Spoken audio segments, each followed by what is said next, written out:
What is hitting my heart this morning when thinking about positivity and a little bit spiritual bypass, or the mindset piece taken out of context, the idea that it's effective to constantly be high vibing, to constantly be happy, to constantly be positive, and that is success. To constantly be oh so spiritual and loving to everybody. And just wanting to clarify the difference between that and when I say being in your heart. Because I feel there's a nuance and there's a big difference. And I thought, when I say stay in your heart through pain, that might be taken out of context. And some people might think it means stay positive. When I say stay in your heart through pain, I don't mean stay positive. That for me, there's a really big difference. And being in your head and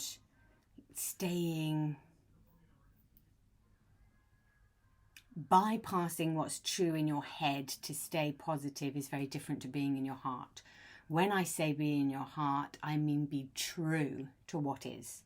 For me, being in your heart is staying with truth and being in truth of what is.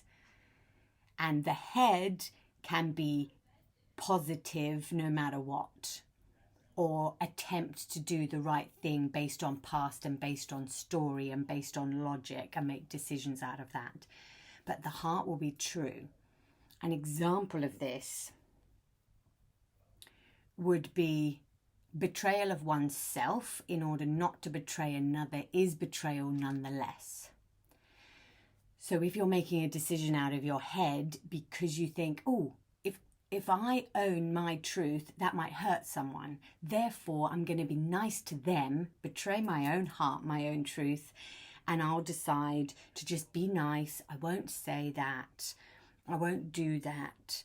I will just pretend I'm okay, and I know if this might hurt them. You don't even know because you haven't verbalized the truth. Out of an assumption that it would hurt another, you make a different choice, betraying yourself in order to keep them safe or keep them okay. So this is an example of I must be spiritual to uphold everyone else's opinion of me, or whether I hurt them or not based on others, right? So the head very much being positive, seeking of approval. And in the heart, if you owned your truth, you would go, this is my truth. This is how I'm really feeling. I can track. There's a story that if I own this, I might hurt somebody else. I might trigger them. I might upset them. And I'm running a story and I'm noticing fear and contraction that I want to appease and please them. This is a story from the past based on but my real truth is this.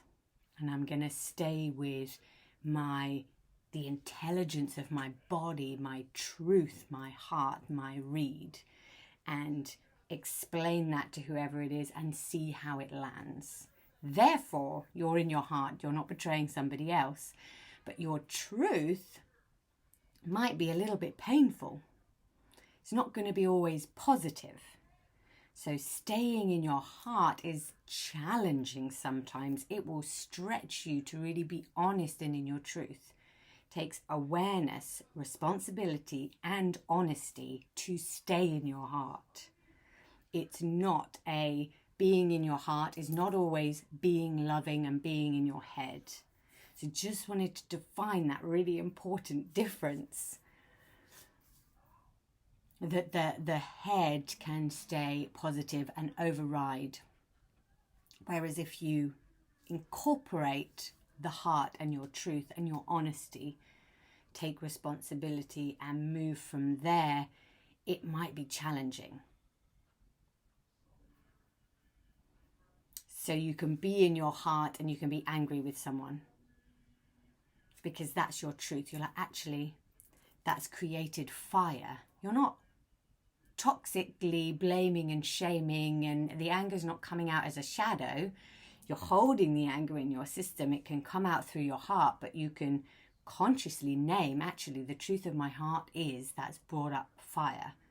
You can track where it's come from, the story in the past and the trigger. But your truth might be, there's fire here. I have an anger response to that, and you can tell whoever it is very calmly from the heart, very consciously.